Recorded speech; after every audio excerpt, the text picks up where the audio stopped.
We discuss the CBN investigations making the news this week.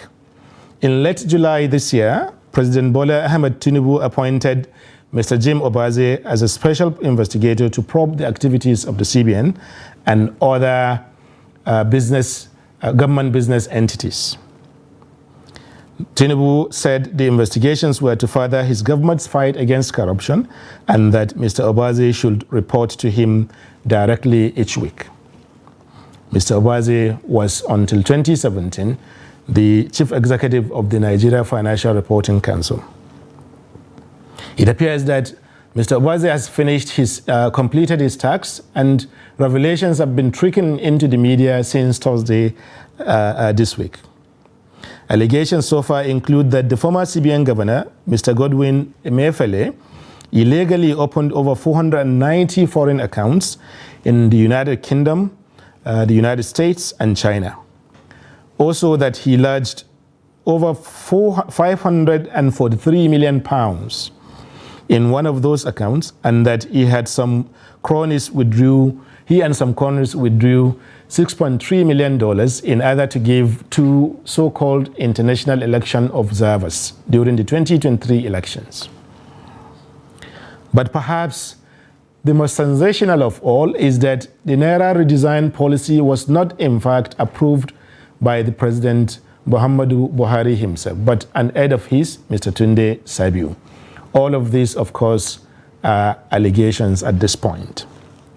So tonight we ask, what do these revelations mean for Nigeria? And what does it mean that the CBN, the Central Bank of Nigeria, the most important financial institution in the country, is involved in all kinds of issues, allegedly involved in these kinds of things? But also, will the investigation be followed by prosecutions? Or will it be business as usual? We have had many investigations in Nigeria, and sometimes you never hear anything after they appear in the newspapers.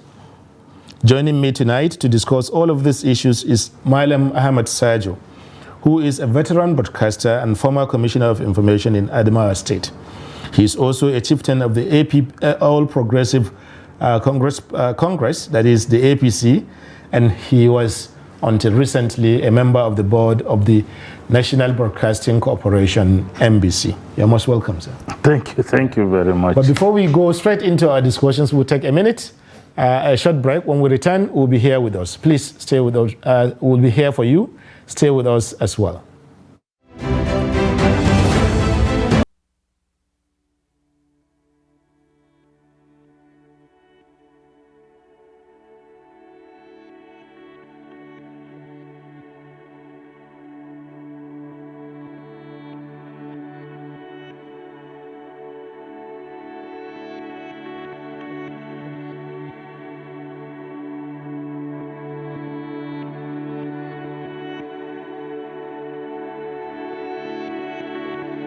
This is Sunday Politics on Trust TV, a program where all Nigerians have the right to have their say on all issues that concern them in the country and in the world. To remind you, this is a program where there is a call-in. By halfway through the program, our phone lines will open, and you are invited to make your contributions in the form of questions or comments. You can do so by calling on the number, and when you call, you tell us your name, where you're calling from, and then you can go ahead and make your contribution. So stay glued to your seats and have your phones ready for you. So, Madam, before the program started, we were just discussing all of these issues. The first question in my mind is, why do those things happen? You know, if they in fact happen, there are allegations that come from official sources. They were, from official investigations conducted by a panel set up by the government itself. But through all this period that the Central Bank of Nigeria was there, Emiefele was governor, and all of this, why do those things happen, and why don't people know about them? 590 accounts, that's too huge for any single individual or even group of individuals. I think, let me start by telling you that anybody that claims he doesn't know things were wrong with the central bank is actually telling himself a lie. Interesting. Things were very, very wrong with the central bank. Emiefele ran the central bank in a manner that was, too brazen, to the point of bragging that anybody can meet him and do whatever he likes with him. He felt so comfortable that even when things were going wrong and people complain, he brags and says anybody who has any complaint should come and meet him, that he was above, he was above the law or above board in whatever he was doing, and that nobody can touch him. He was untouchable. He went to the extent of expressing open political preferences and attempting to even go into politics while still occupying his office, and so many things of this nature. But my worry, I have two worries that are very, very fundamental. Number one is the breakdown of trust in government institutions to protect the people. Interesting. When government institutions lose their credibility in the face of people, already Nigeria had lost, its credibility. Institutions in Nigeria are losing their credibility. There's a disconnect between the people and institutions of governance. Now, with this one happening, people would have lost, their government institution must have lost value in the eyes of the people. That is very dangerous, because when you go that way, the end result is that people, government will have no meaning in the lives of people, and that is not going to be very good. Secondly, I don't like the idea of media trials. We have had several media trials in this country. They will just throw up, information in the public, make somebody look the worst criminals on earth in the media, quote and unquote, and then when he is taken to court, you hear either there was no diligent prosecution or that the prosecution could not prove their case. Interesting. I would have loved a situation where you discover some anomalies, hand it over to the prosecuting agencies, let the case be solid, ironclad, then by the time the public gets to know, let the public get to know when the person is in front of a court of law. Interesting.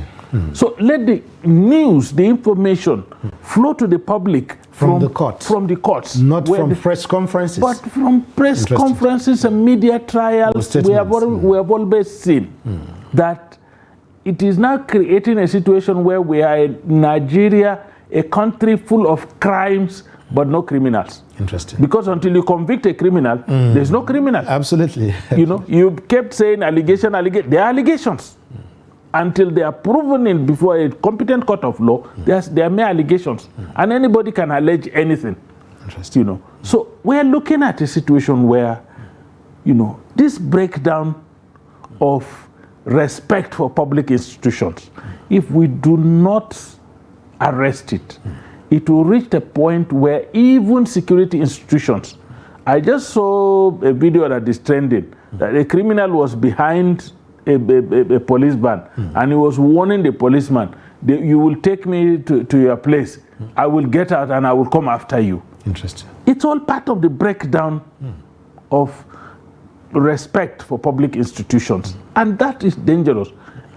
Assuming Nigerians now no longer respect the central bank, what happens with our monetary? That's the question that I was going to ask. What happens to our monetary policies? Yes. What happens to our economic policies?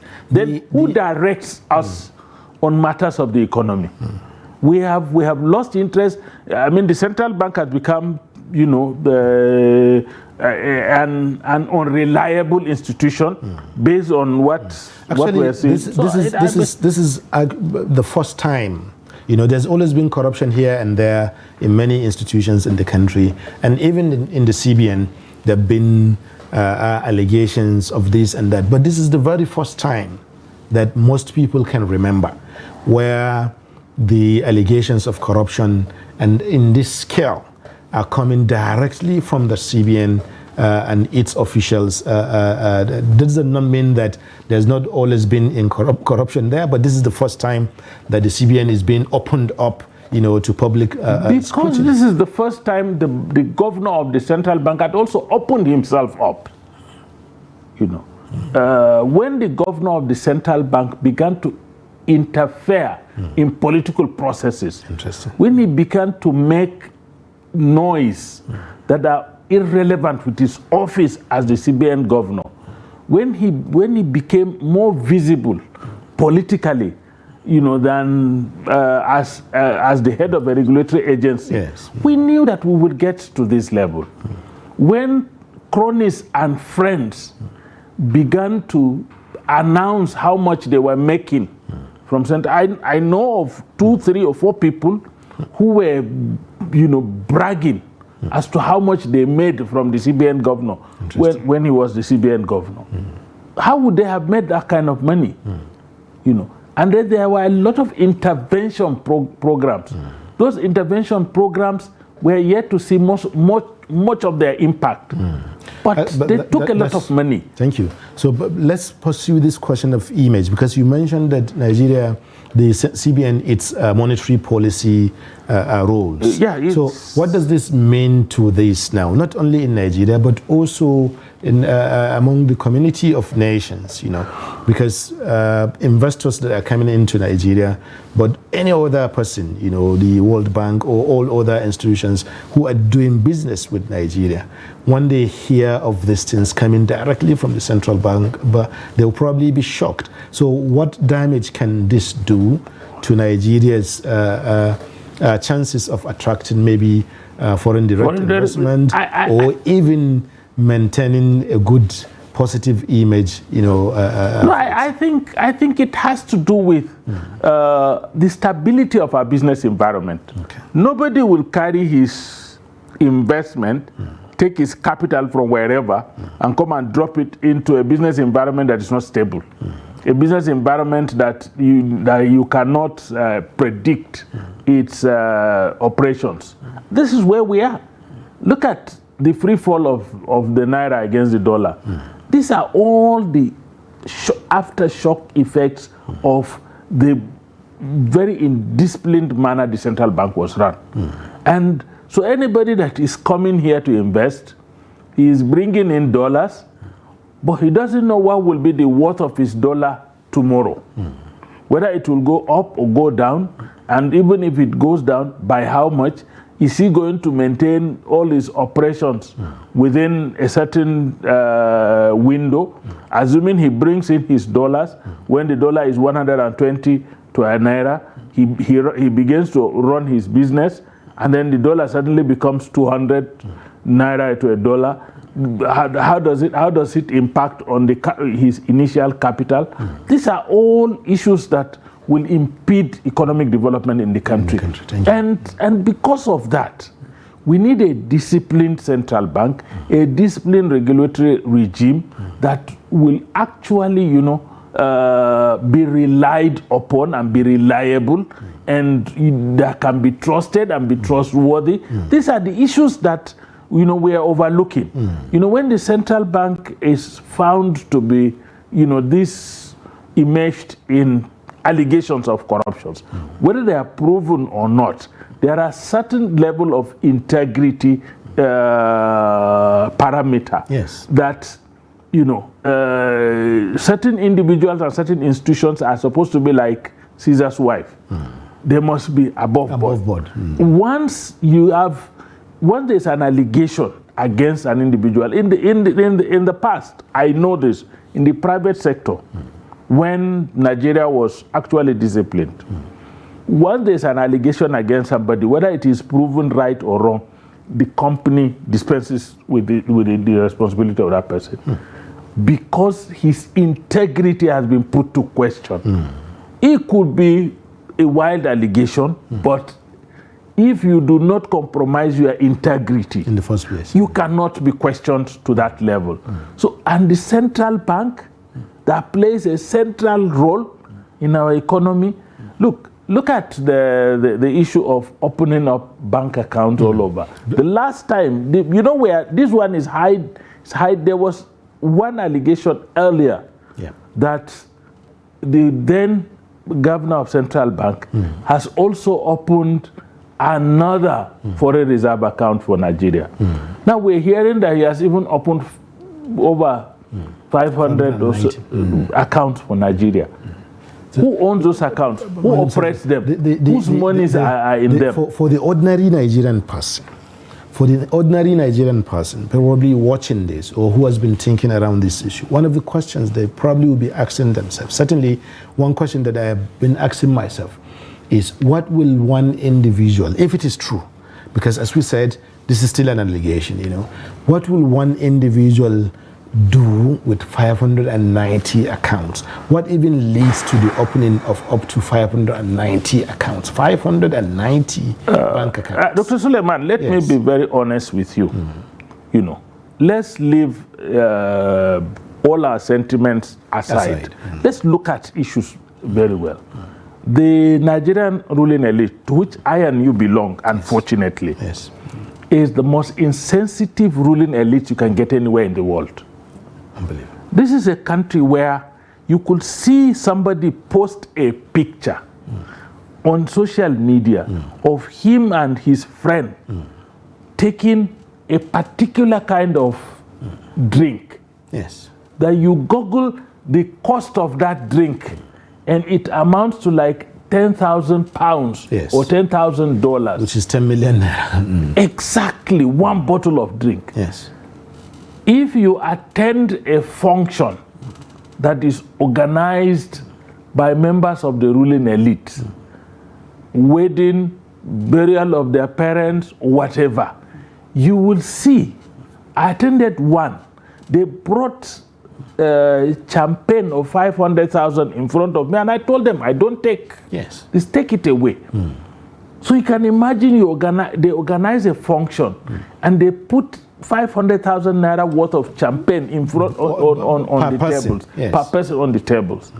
You know, our penchant for frivolities, for wastefulness is unprecedented. So when you talk about how much does a person need, I can tell you, you know, somebody, there are people who charter private jets to go and buy things in supermarkets abroad in Nigeria and come back. They do this.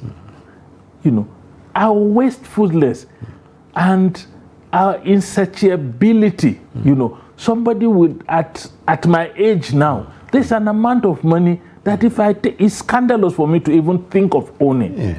You know, but our people, the older they become, the more they have the penchant to accumulate more wealth and then use the wealth, you know, very in an insensitive manner. They organize events and be throwing dollars for people to march on. Things like that. These are the things that push them to. And so then there are also there is also the level of insecurity in us. Absolutely. A lot of us believe that the only thing that can safeguard us, our status, is to have money. And the society itself, unfortunately, actually celebrates and promotes, promotes this. I was telling somebody today that you should tell me one person that have won an election without having money. He said, well, there are a few of them. I said, okay, immediately they win the elections. What is their own concept of money? It changes. Did you see we have members of the APC, PDP, NMPP, Labour Party, YPP, and in the National Assembly? Tell me one of them that said, I don't want a 160 million naira vehicle. So far, we have not had. None. Immediately, you are initiated into the ruling elite. It's like, you know, you've been initiated into a cult that the bro code of that institution swallows you. And you don't think beyond, I want to have some money so I can go home and be respected. And our people too, you know, they don't respect you if you have good ideas. They don't respect you if you're good. You empower people maybe by facilitating education or something. No, they only respect you if you can dispense money. Absolutely. And so people now began to worship ownership of property, began to worship ownership of money. And worst of all is that we have all become cowed. There is a central bank. That central bank has deputy governors. Yes. That central bank has directors. That central bank has deputy directors, yes, has assistant directors, and several other staff. And the central bank was being pillaged, and nobody will raise his voice. Nobody will raise his voice. Important question. So we are just sitting, everybody can do whatever he likes in this country. Nobody questions him. I was telling somebody, I said, look, anytime labor, to which I belong, labor movement calls for a strike, I begin to wonder, look, if workers in Nigeria insist that there will be no corruption, there will be no corruption. Absolutely. I started, 1993, I was a local government secretary. Interesting. The first thing I learned when I got to local government secretary is that the political leaders are not called OCV. You know OCV? Officer Controlling Votes. Yes. The votes are controlled by directors. Interesting. They're civil servants. The chairman of the local government does not know the color of the check of the local government. The secretary does not know. It's the civil servants. The civil servants. I became a commissioner, and I can tell you this. Till I left office as commissioner, I don't know. I don't even know the nature of the bank account that we were running. The permanent secretary is the accounting officer and the accountant. So what I'm trying to say is, if civil servants were honest, if workers in this country could resist this temptation to support the political leadership in trying to steal money, there would have been no theft. For the how many years now that refineries were not running, there are civil servants there who are collecting salaries. They never saw anything wrong with the fact that they were collecting salaries for organizations that were not working. Absolutely. You cannot collect salary in this daily trust if daily trust is not working. Absolutely not. It's not possible. So, and that should be our mindset.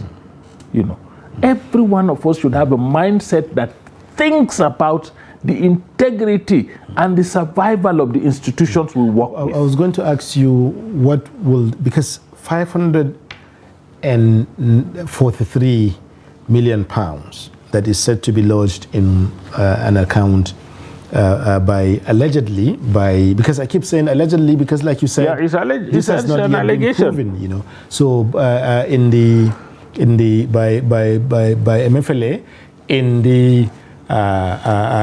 one account. I was going to ask you, wouldn't that help Nigeria's current liquidity crunch? Before you answer, we will take a short break. When we return, we'll continue on our discussion on CBN investigations. Get your phone lines close by, and our phone lines will open shortly afterwards, and please join.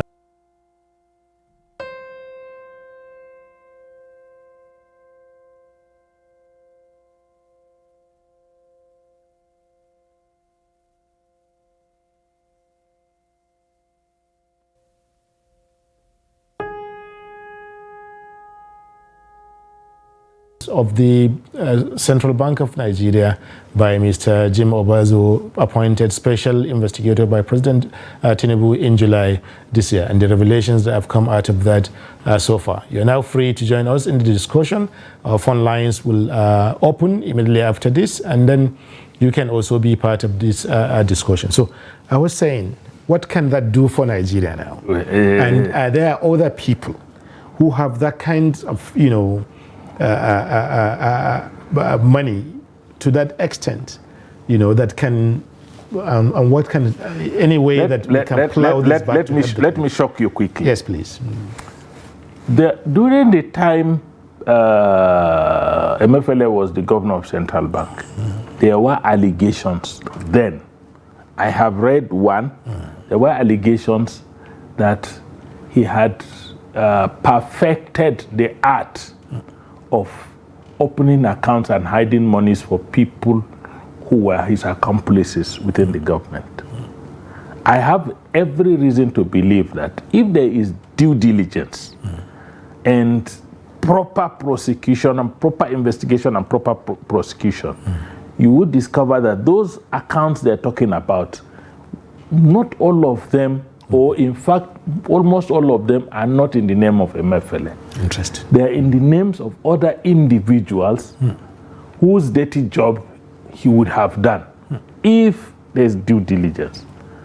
He could have opened all these accounts, but he would not have opened these accounts for himself.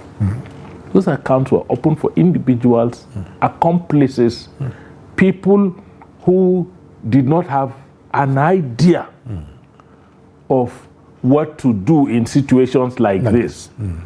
That, you know, I was in this. We have a caller. Okay. Once the calls start coming in, the callers have the right of way. Yes, please. Is this Trust TV? This is Trust TV, and you're welcome to Sunday Politics. Yeah, I want to make you are doing a very great work. Thank you. That's a very good job now. Thank you very much. Thank you. Can you tell us your name and where you're calling from? Yes, I'm calling from Kano here. Okay, good. Yes, I'm calling from Kano. My name is Mohammed. Mohammed Temba from Kano. You're much welcome. So any comments or questions, please?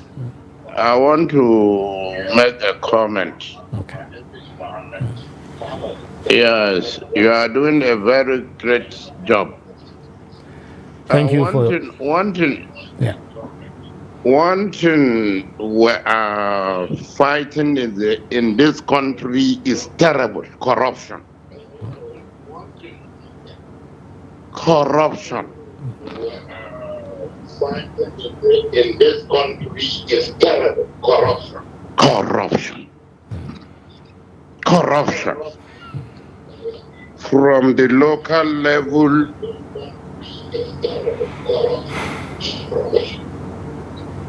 so may Almighty God bless Federal Republic of Nigeria. Amen. Thank you very much, Malam Muhammad from Kano. And again, I have one point again to tell you.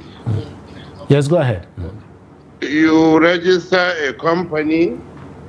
Once you excuse me. Yes, go ahead. Is about this collecting one document from scope, or what did they say? Okay. Scope or that document that you collect from EFCC. SCOML, yes. EFCC. To clear your company, you have to pay 150,000, which is very bad. Thank you very much for your kind comments, Malam Muhammad Kalim from Kano. So he says that corruption is one of the terrible thing that we're fighting. But are we ready to fight corruption? It has to start from the communities. Do we start asking people the source of wealth when they come to display the wealth? Interesting. Do we do that? We have another caller on the line. Yes. Yes, go ahead. What's your name and where are you calling from? Hello. Yes, go ahead. We can hear you. Can you turn down the volume of your TV so that we here in the studio and the rest of the country can hear you very well? And voice seemed like a young person, which would have been happy to have. Yes, please. Our next caller.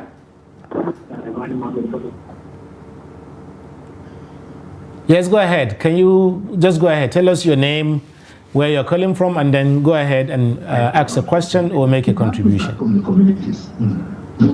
Meanwhile, turn down the volume of your TV.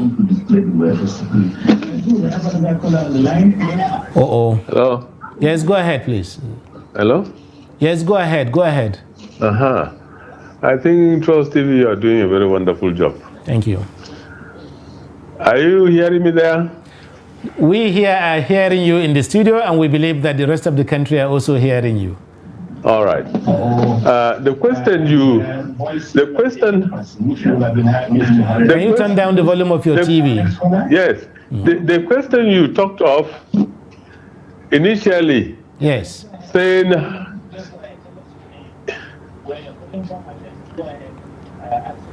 Uh-oh. My name's John Simon. John Simon, where are you calling from? I'm calling from Taraba State. Go ahead, John Simon from Taraba. Please Yes. go ahead. You initially talked about whether people know the terrible attitudes, the terrible things that have been done in the central bank.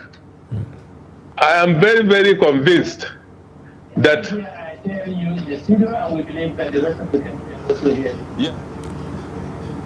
Your TV is obstructing the conversation. Can you turn it down? Okay. We lost him. Yeah. Please, let's tell our viewers who want to call in that before you call in, just turn down the volume of your TV so that we in the studio can hear you very well, but also so that audiences at home throughout the country can equally hear you. Yes, sir. Yeah, I'm just saying we cannot fight corruption unless we do two things. Absolutely. One is that there has to be a national reorientation to begin to question. Somebody cannot just walk up one day and serve in a public office or a civil service and then become stupendously rich and is celebrated in the society. Interesting. And if we don't do that, if we continue to do that, we will encourage corruption. That's number one. Number two, some of the things we can do is, there has to be a law that questions sources of income, of property, of wealth. There are people who own estates and they are working in government. The civil servants, if you put a few months ago, it was reported that one civil servant in Abuja owns up to 240 something houses. Houses, exactly. A civil servant has over 242 houses, and you are sitting down here and you are still questioned. You are saying there should be no corruption. How can there be no corruption? So we need to the prosecution for a corrupt person for corruption should have a different template. It should have a different template. People must the onus to prove that you own this property. Let's look at the Naira redesign policy. Yes, that was mentioned in the part of the revelations that are coming. It was alleged that the Naira redesign policy was not even approved by the president himself, so you now have a potential criminal act, because a policy of that magnitude must be approved by the president. So the allegation is that someone else approved it on behalf of the president. Perhaps. What does that imply? Perhaps the documentation may show so. Okay. Sometimes it is the documentation we're talking about now.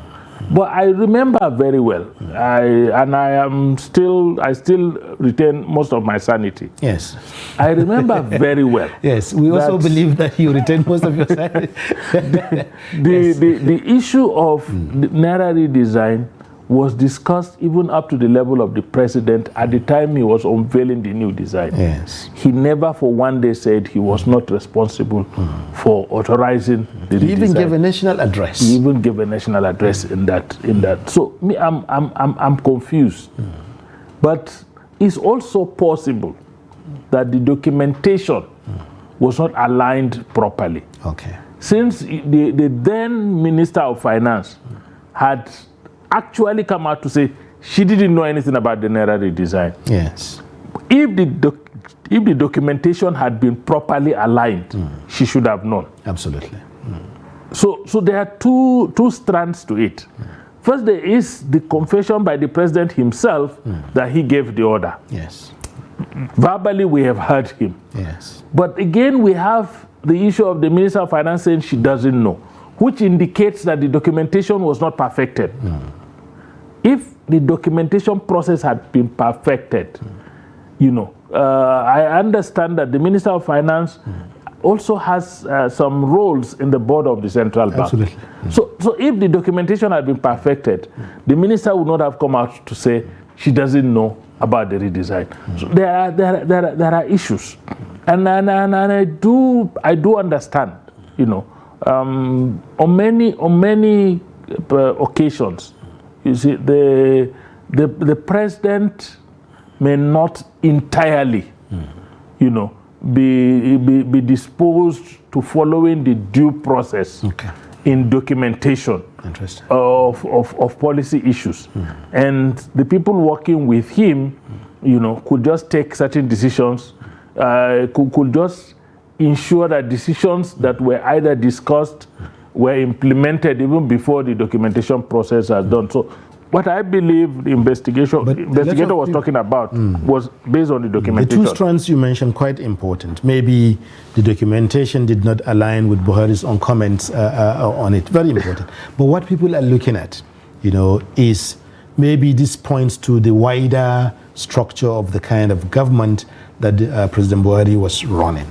That, there's always been these allegations and rumors that a lot of things were happening in the government without its knowledge or without its express approval and so on. That's what people are pointing to. I had a discussion with an official who was relieved of his post at the villa, at the higher post at the villa. Actually without the knowledge of the president. I wouldn't want to disclose the details of it, but yes. I had a discussion with somebody who was relieved of his job, and then later the president looked for him. Former President Buhari. Former President Buhari. The person was relieved of his duty post, and then the next day he was supposed to be on duty. He was not there, and then the former president was asking, "Hey, where are you? Why are you not here on your duty?" He said, but Your Excellency, I've been relieved of that job. So if the former president had known that the guy or had issued the order for the guy to be relieved of his job, he wouldn't have asked, "Where are you?" So it could be possible, it could be possible. And I worked in the government house. I worked, closely with a chief executive of a state. Yes. I do understand that in many, many cases, chief executives can be cocooned somewhere and decisions will be taken on their behalf and they may not know. Recently, if you notice, when they were launching the book by Salihu Lukman, yes, former Governor Fayemi made allusions to that. Yes. When he was telling Ganduje that, please find a way to tell the president certain things that the people working around him or with him may not want him to know. It's quite possible that the leadership in this country, sometimes I feel we're just pretending to be a democracy, but we have developed a template for our leaders to act imperially. We have imperial leadership at different levels. Chief executive officers, even down to agencies, yes, even to agencies of government, yes, behave in an imperial manner. Interesting. They cannot be questioned. They cannot. And when the man accumulates so much powers to himself, and he has some smart aides around him who understand that he has accumulated these powers, they use these powers in proxy. And you, that is at the receiving end, may not even know whether they are using it as a proxy or there was an approval. Absolutely. And you cannot risk questioning the president himself. The information you are receiving from this aides. Yes. You cannot risk questioning it. You could question it, and it happens that it's actually directly from the leader, and you could land in trouble. You could exactly. You can easily be sacked, and you can refuse to question it. And comply, not knowing that it wasn't actually from the leader. So when you have an imperial kind of leadership, courtiers, court staff, yes, could also actually misuse. In any case, it. We have a caller on the line, but it leads us to the issue of the powers of the CBN governor, which will be coming out to once this caller. Yes, welcome to Sunday Politics on Trust TV. Please tell us your name, where you're calling from, and then go ahead to make your contribution or ask a question. We have lost him. Okay. So I was going to ask, this leads us directly to the questions of power, because a lot of people are saying that the CBN Act 2007 gives so much power to the sitting governor of the CBN, and also doesn't have sufficient areas in which accountability mechanisms will be strengthened, like you said, that imperial attitude. Certainly in some cases, in some of his even public utterances, you could see element of that. And in most of these cases, there was no any clear indication that he had done anything wrong, or that because the law gives a lot of power. No, I think it wasn't the law. It was the individual. He had a lot of protection. Okay. And I think there is a lacuna in our constitutional setup. There are agencies of government where it says the president cannot make an appointment without recourse to the National Assembly. But the president can sack without recourse to the National Assembly. And that is not very clean. Because when you say the president must have recourse to the National Assembly, to appoint, it means that by extension, it is the Nigerian people that are also appointing such a person. Interesting. Then how can the Nigerian people appoint somebody and then an individual can sack that person? How do you expect that person, to operate with Nigerian confidence? People also appointed the president also, so he's acting on their behalf as well. He's acting on their behalf, yes, but if he had if the wisdom of the Constitution is that he had sufficient capacity to run the system without recourse to anybody, there shouldn't have been a National Assembly. True. So the separation of powers and the checks and balances are made in such a way that no one individual, has so much absolute power that he can rep the system and go free. And that was exactly what the likes of Emiefele did. They had so much power they could rep the system, do whatever they liked. Even the representative of the people cannot question them. Thank you. And I think we need to look at that once again. There's this question that we have to ask, because some people see these allegations or the entire investigation, not necessarily that it's false or whatever, but that the motivation is also political. That the current government felt when they were not yet in government that the CBN governor was working against their own chances of winning the election. At least by his body language. By his body language. But at least the current president even came out to say publicly that the Naira redesign policy, was the fuel scarcity, and all these things were designed to make him to lose the election. So some people are wondering whether these investigations are now a revenge mission. No, I don't think so. I don't think so. I think if you read the 42 laws of power and other documentations on leadership and power, most times new leaders, when they emerge, they look for documents, they look for facts about their predecessor, what they can use in case their predecessor comes out to say, I'm going to sabotage your operations. The guy will say, I have a defense. You also did this. I hope and I pray that is not the motive for this. But as to investigating the central bank, I think President Bola Ahmed Tinubu, if he had not investigated the central bank, looking at the things that happened in the central bank at the twilight of the presidency of President Muhammadu Buhari, if he had not investigated, he would have betrayed the trust of Nigerians. Interesting. That central bank thing, and let me tell you, I don't know those of you who are city people. We are village people. Yes. Only God knows the number of people that died as a result of this Naira redesign policy. I've always said it's absolutely criminal for you to go cashless without strengthening your internet backbone. It was during that period of cashlessness that the internet system in Zenith Bank, First Bank, and a number of other big just collapsed. They crashed, and then there was no way you could have transacted any business. I went to my place. My wife was sick.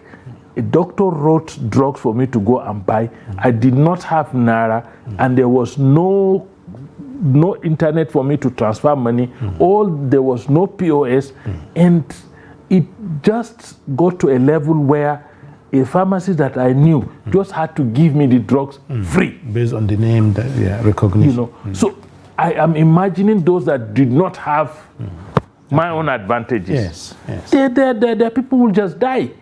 And I'm only talking about drugs. You can imagine that at that point in time, they were expecting me to buy the dawa with money transfer. And the woman in the market does not even understand, does not even have a bank account. So at the end of the day, Dr. Suleiman, a lot of people slept hungry, died because of this. Transportation, people could not move because there was a twin aspect of lack of fuel and then lack of naira. People could not pay, and drivers were not ready to receive anything. And lo and behold, when we went for the elections, I am an APC person. Yes. We saw PDP people sharing new naira notes. So where did they get them? Where did they get them? Interesting. We didn't have. In certain locations in my state, to pay for our logistics, we had to use Cameroonian But if, as you are implying, that the Naira redesign policy at the time was rather more political, which a lot of people shared at the time, what about now? We are also facing scarcity of Naira, even without the redesign now. So what can Nigerians think now? Absolutely, and that is where we need to learn from what happened at the probe. What really went wrong? Exactly. I have been studying that document. What really went wrong? There's a lot of semantics, but there are facts also. And one of the facts we have to agree, as Nigerians, is that beyond the political cabal we talk about, there's also an economic cabal in this country. Interesting. A cabal that controls our economy, that determine what we do. That you could just start looking, you're looking for naira, go to zone 4. You will see piles and piles and piles of naira. Interesting. You can talk about no naira on the street. Wallahi, go to zone 4. I have been to zone 4. I have been to an office. I have seen. So some people have it. Exactly. It is the majority of us who don't see it. Exactly. And don't forget that, there are also allegations that bankers own the POS. And when there is scarcity of naira, the POS will shoot their charges, yes, very high. And so all of these things, just go to Dede. I live in Kubwa. Go to Dede, under that pedestrian bridge. Yes. They're selling currency. You can buy any naira you want, any amount you want. They're holding the money, they're selling it. If you go to any ceremony in Nigeria today, you will see people carry bundles of naira, new and spraying it. No, they're selling it. Oh, okay. They'll sell it to you if you want to go and spray. Yes. So our irresponsibility is so brazen. And then everybody wants a good country, everybody wants a good people, good set of people in Nigeria, but nobody wants to be that good person. Interesting. And until we want to be that good person, there will be no good people in Nigeria. A fantastic way to end the program today. Everybody wants to be, to see a good Nigeria, but no one wants to be the good person. But all of us must endeavor to be the good citizens of Nigeria in order to have a better Nigeria. Mali Ahmed Sajo, former commissioner, former board member, and former veteran broadcaster and chieftain of the APC, you're most welcome, and thank you for being here with us. Yeah, thank you very much. Thank you also for being staying with us, our guests at home and everywhere across the country. This is where we come to the end of tonight's show. We hope to have you again next week Sunday when we meet at the same time, same venue, same station. My name is Suleiman. Good night.